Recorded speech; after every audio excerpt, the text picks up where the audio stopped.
Hi everyone, welcome to Tarot Map. This is Kasia. Happy 2025. Welcome to the new year, and here we go. I had a good break and I want to chat in this video about main activation of 2025 and just chat a little bit about the Hermit, because in Tarot it is the year number 9, and in Tarot the Hermit is the major arcana number 9. So let's talk about astrology and tarot a little bit, and just I want to give you a little short introduction into the main bits and pieces and vibe and quality of 2025. You probably have seen a lot of videos on this subject, but I'm going to show you also some like broader perspective and some tarot cards, so I hope all my wonderful subscribers won't be bored.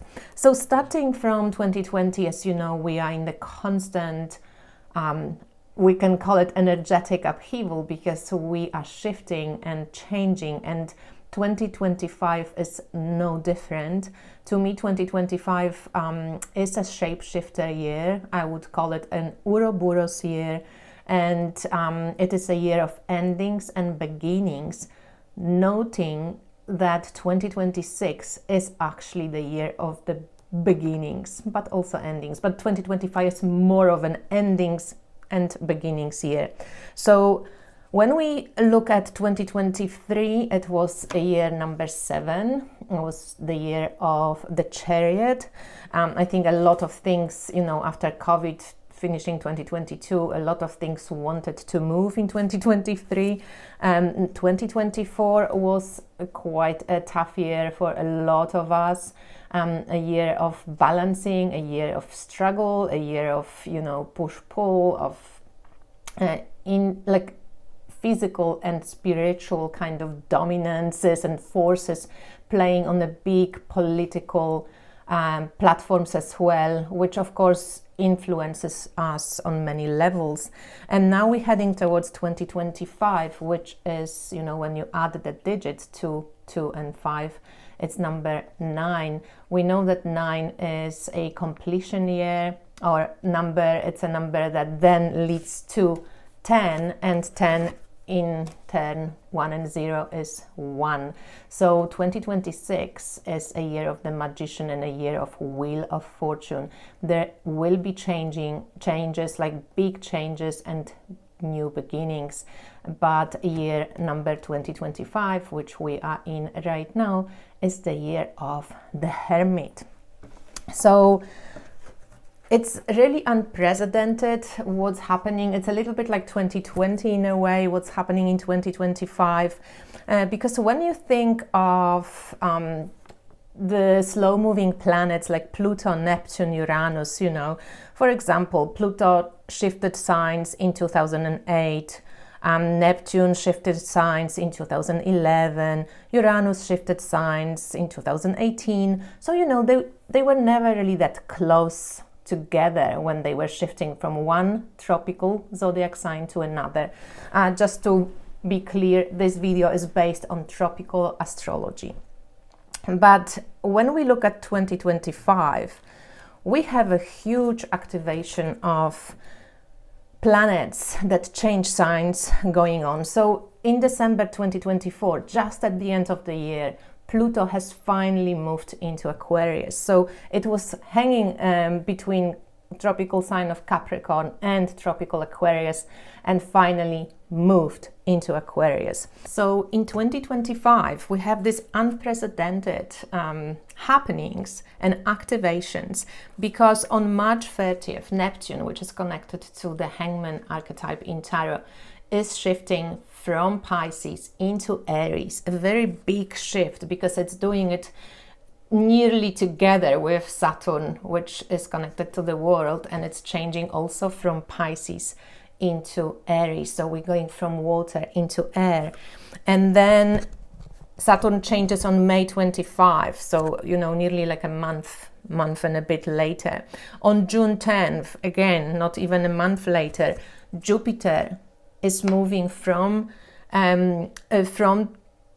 Gemini into Cancer.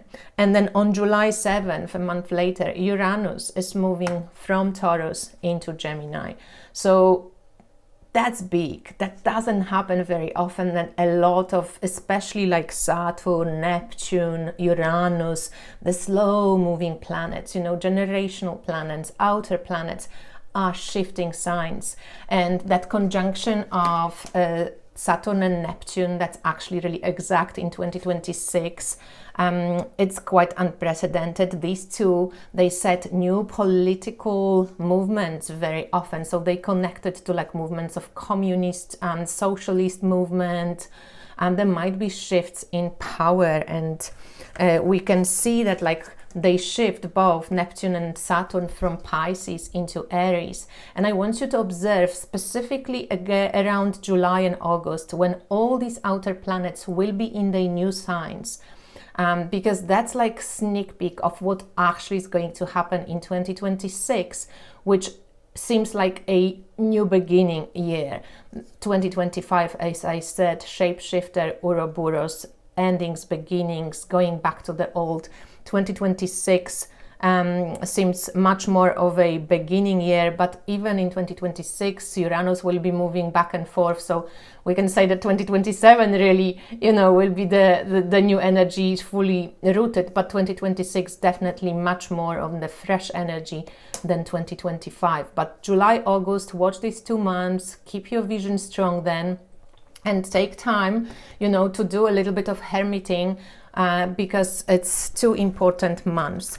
So that's Saturn and Neptune. We're moving into that Emperor. There might be some shifts of power, but also consciously reclaiming our own power and not really being afraid to stand up for what we believe.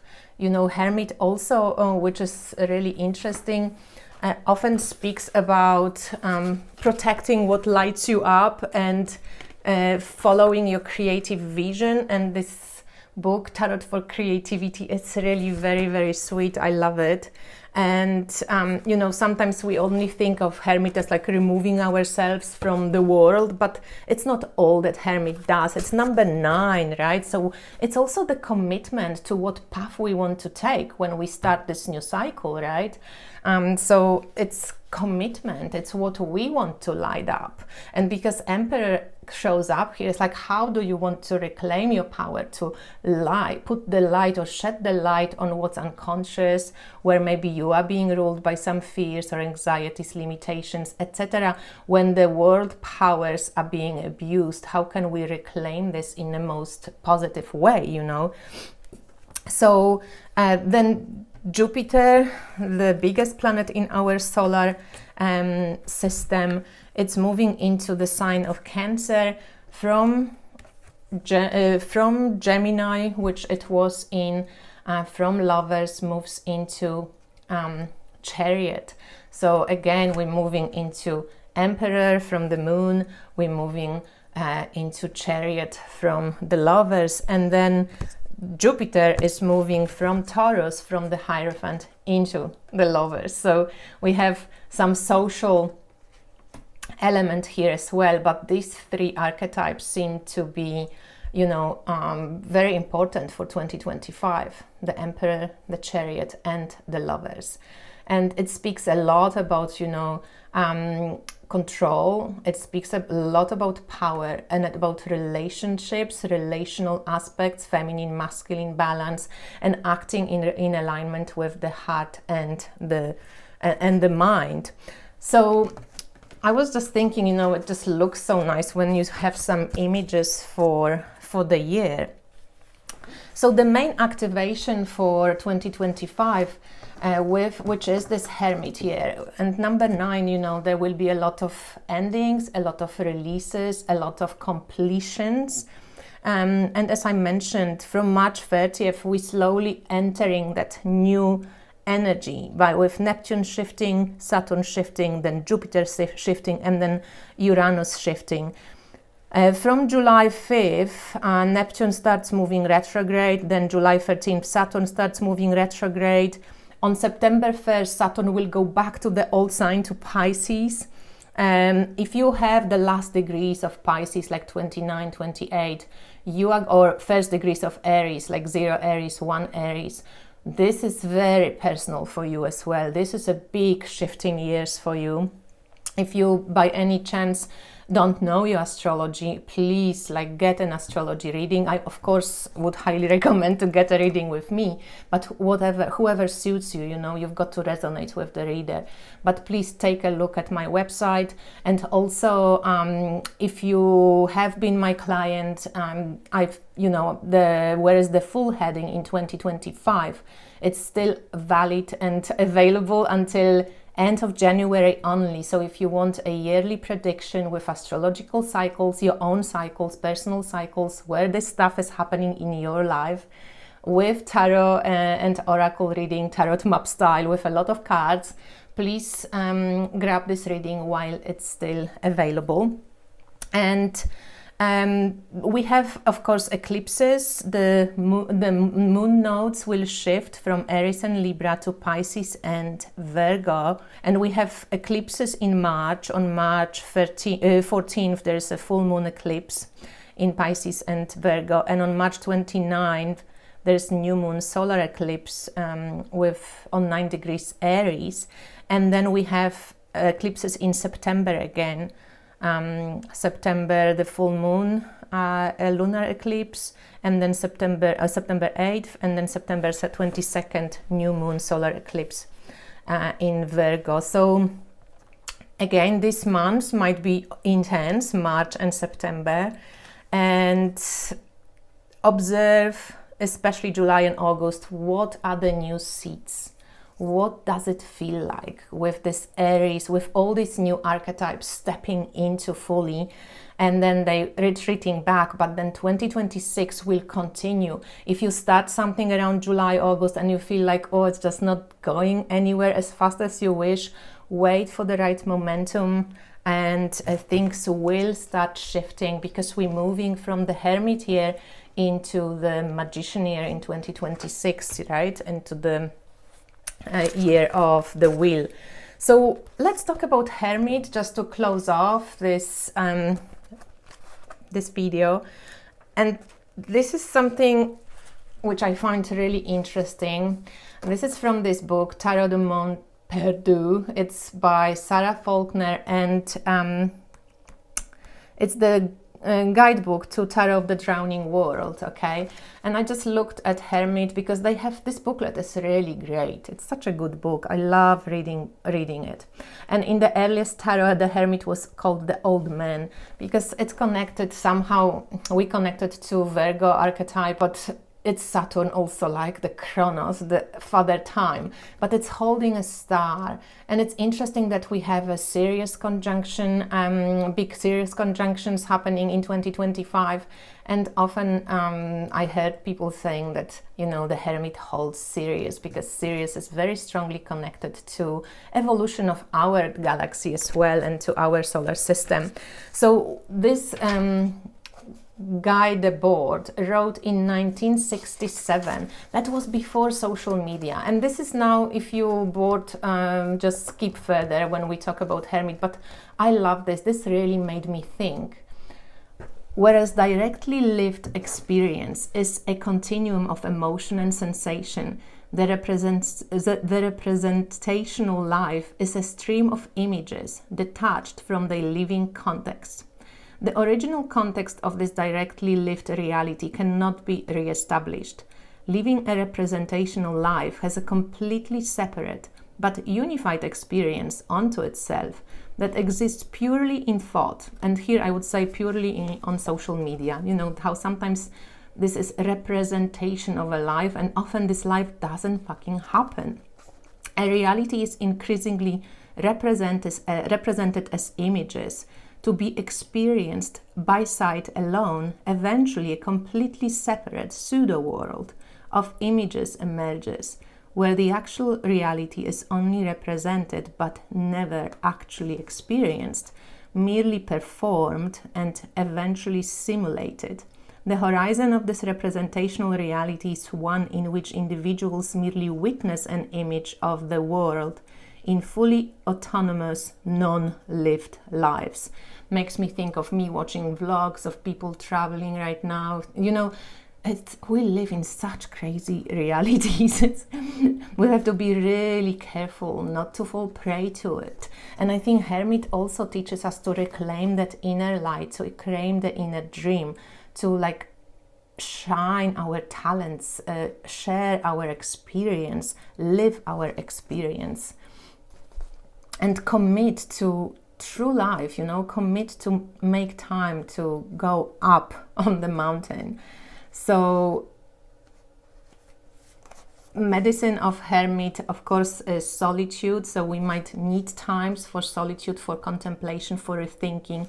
And because it's Father time, it asks you also not to be mere follower, to really start thinking for yourself, you know, because the powers to be controlled, like Chariot, Emperor, right? There's a lot of force that we need to maybe reckon with. Introspection, contemplation can be regenerative. Find agency and exert choice in your rhythms of seclusion and retreat. And that's really important also in the Pisces Virgo axis of North Node, South Node, discernment and following your own kind of path. You know, that's the Hermit, is a guide for that. Poison is feeling isolated or alienation, you know, it can cause unnecessary pain. Beware of projecting your own distorted ideas onto situations you've kept yourself separate from. So sometimes we, you know, claim we know so much about, let's say, even Palestine or Israel, you know, sitting comfortably in our own chairs and just throwing opinions around. And I'm not talking about, you know, just taking sides or something, because it seems fairly easy to do, but, you know, we don't know so much. So there's always this kind of like learn, experience, ask wise people, you know, somebody who has experience, somebody who has a lived experience. That's really important point here. And I'm going to actually pick, I was wondering, you know, I got this deck for Christmas. It's the Essential Oils Healing deck, and it's a really beautiful deck. Images, just images of the plants. It has some ideas how you can use it, and it's got some keywords, so that's pretty cool because you can use it as oracle. And the little booklet, it's also quite interesting. It has actually quite a lot of information, and you can learn something from this book as well, which I like. It's a very cheap, wonderful, sweet deck. So I was just wondering, you know, what oil would we pick for the Hermit? I somehow like it as some form of tree oil. I'm going to maybe marjoram as well, because marjoram was an oil that's like was given to people to stop their sexual drive, and it's not that Hermit can't have sex, but you know, it's something that you go within, you like preserve your energy. Delivers deep healing. Let me just think about it. I like the yarrow, heals physical and emotion. Oh, comforts fears and restores spirits. I love vetiver for Hermit. I think I would definitely, this is just mine, you know, don't quote me on it. This is my ideas. I think I would like vetiver for Hermit. I would like yarrow for Hermit. With yarrow is also not such a big follower, but it's got really good boundaries.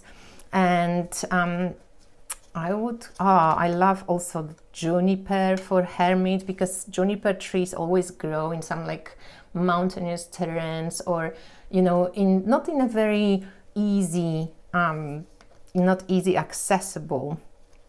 Lavender soothes and supports. Geranium myrrh, or that's any of these like tree. What do you think? What do you think about this deck? Isn't it cute? Cedar wood, black spruce, cypress, that also aids transition and transformation. Oh, maybe this one. Frankincense, I love that too for Hermit. Sandalwood, of course. Okay, so I think what I would stick with, because Hermit is a lived experience, I would stick with Vetiver just because I love Vetiver so much. I would go with Cypress Tree because that aids transition and transformation, and Hermit also does that. I would go with Sandalwood or Transcendent, maybe that we skip, Cedarwood we skip. I would go, which one would you pick? I will go with Yarrow as well because it just intuitively feels right, and one of those three unifies body, mind and spirit with Sandalwood, so all sacred oils. I think I'd go with, somehow Myrrh feels right because it's very earthy, kind of feels Virgo as well, feels very earth and crown chakra. So this is it, guys. That's what I would play with. And again, if you wish to get a reading from me, I highly recommend, if you feel like, you know, you're off center, you need support, astrological reading, get anything I do. I always mix astrology with tarot, unless it's specified that there is no astrology, but you can get what do I need to know right now. You get astrological cycles, the main ones. If you get astrology readings, which is an in-depth 2-hour reading, you will get so much more. You can get spiral astrology. It doesn't give you cycles, but it gives you a connection to the sky and to the real sky. You can get a birthday reading with cycles. You can get a session, live session. This year started really funny for me because everybody who bought readings bought live sessions, and I always sold more video recordings just because I mostly work with people from abroad on different time zones. But this year started with live sessions, and I love that. I would love to connect with you through live sessions when we can talk about cycles as well. We can talk about readings. We can do a reading. We can talk about whatever you feel like, you know. You can discuss a subject. Just an example, I will have a client on Thursday. We will be talking about, you know, Slavic ideas, so Baba Yaga, and first thing I did, I was just looking at how does it show up, the interest that that client had, how does it show up in her astrology chart, if anything, you know, if anything of dark feminine kind of gets triggered in her chart right now. So it's fascinating. I highly recommend any astrological reading as a support for this year, because it is a year when a lot of shifts will be happening, and there will be a lot of openings, there will be a lot of awareness that's needed to cross over, you know, to the next stage and pick up that momentum of 2026. So hello 2025. Yeah, it was good, guys, to catch up, and more videos will be coming soon, so I speak to you soon. Bye.